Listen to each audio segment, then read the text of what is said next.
Well,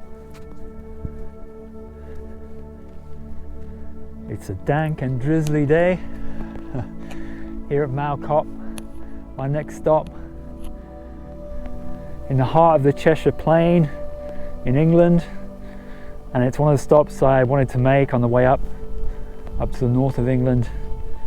This is well-known place where there was a breakaway movement of the Methodists in the 1800s, led by Hugh Bourne and James Bourne. Hugh Bourne, as far as I understand it and know it, was a previous incarnation of Chris Bourne, who was my forebearer, if you like, in the Openhand movement, who started it up after his awakening, after a car crash. And so there's a lot of connection with this particular place. It has some reminiscences of Glastonbury, to me. It's a little harder, it's a bit more yang, well, a fair bit more yang. I guess if the Glastonbury tour is yin, then this is definitely yang, but it has reminiscences of it. And again, it's a very, grounded, earthy rock space, granite rock sitting above the Cheshire Plain. You can't see much today. It's all grey. It's all grey and misty. But nevertheless, it's a beautiful place. And back in the 1800s, a chap called Hugh Bourne broke away from the Methodists. He had a massive spiritual awakening. Christ consciousness opened in his heart, is how it's explained.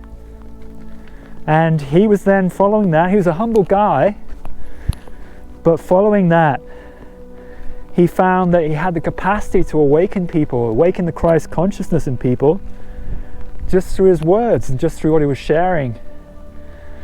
And so people started to congregate and gather. And in the 1800s, without the internet, without social media, Facebook and all of the like, nevertheless, within a short space of time, they had a following of 100,000 people, I believe. And they used to come and congregate here on this rugged outcrop. Maybe you can imagine them all looking like druids, all wrapped up. Maybe you can imagine them. So they used to come here, they used to gather, and they used to celebrate the Christ connection. And let's be clear about what I mean by that.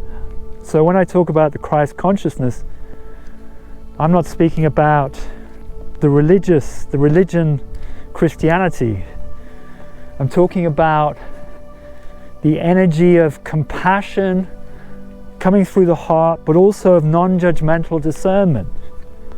I think that's really crucial to understand. So we all know that on the spiritual path, it's very derailing, limiting to be projecting judgment at people, because you're really cementing opinions about yourself by the projections you make of others. But nevertheless, it's very important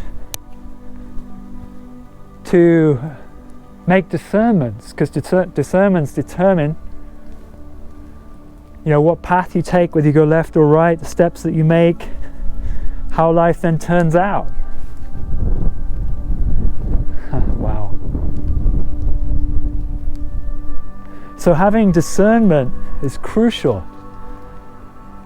What's the difference then between a discernment and a judgment? Well,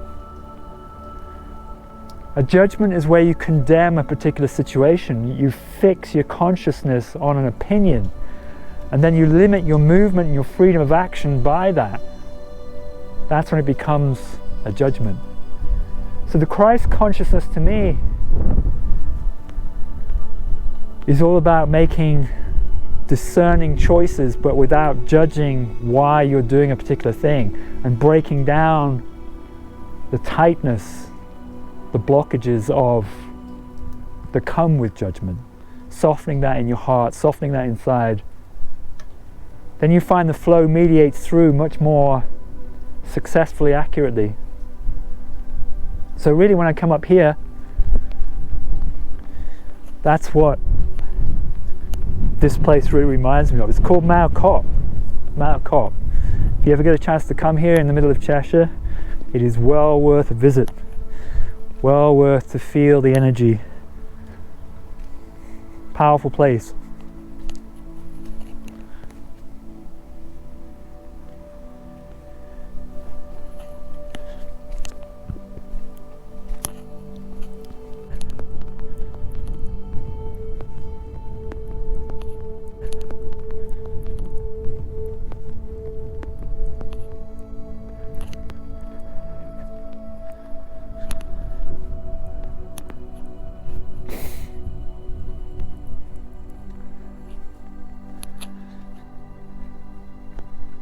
And in terms of judgment, you know, it's really easy to judge things like weather conditions. When it's cold, windy and wet.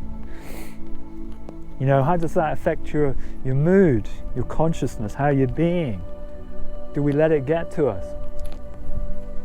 Or can we soften inside and let things all just move and flow and have it just an experience, not one that we judge? To me, that's important, that's essential, because it softens consciousness, it lets the soul come through no matter what is happening.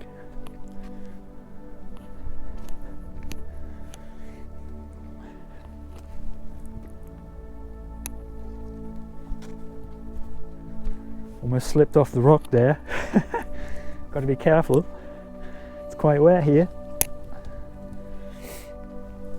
Expect we'll get a great view from up here. Yeah, indeed. From here, you can see right across the Cheshire Plain out to Manchester and Liverpool. If you think of those cities right now in Tier 3 lockdown, and what it must be feeling like to people who are afraid, being controlled by the propaganda that's being put out, I feel really compassionate towards them. And what I really feel is that some of this energy from this space needs to come up through society, through people. You know, to let that energy to bubble up, to well up. Because we really need to change what's happening out there right now. There is an uprising. We need to break down these draconian lockdown measures because they're just not serving lives and livelihoods, and there's no consent, there's no consultation. Well, it's time we change that because we're living in a democracy. And I just trust, pray, meditate that enough people out there will wake up and challenge the narrative and rise up.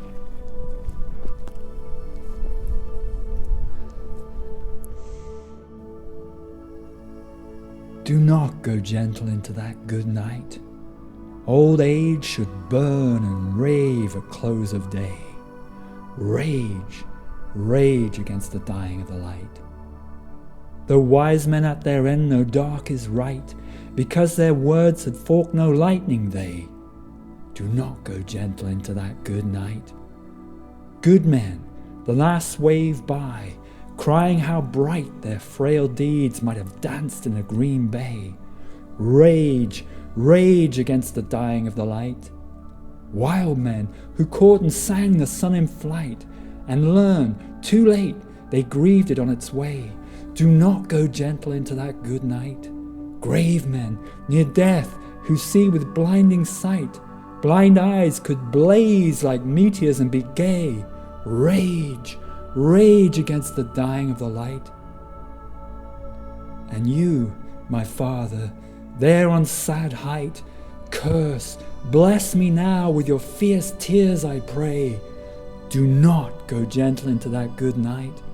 Rage, rage against the dying of the light.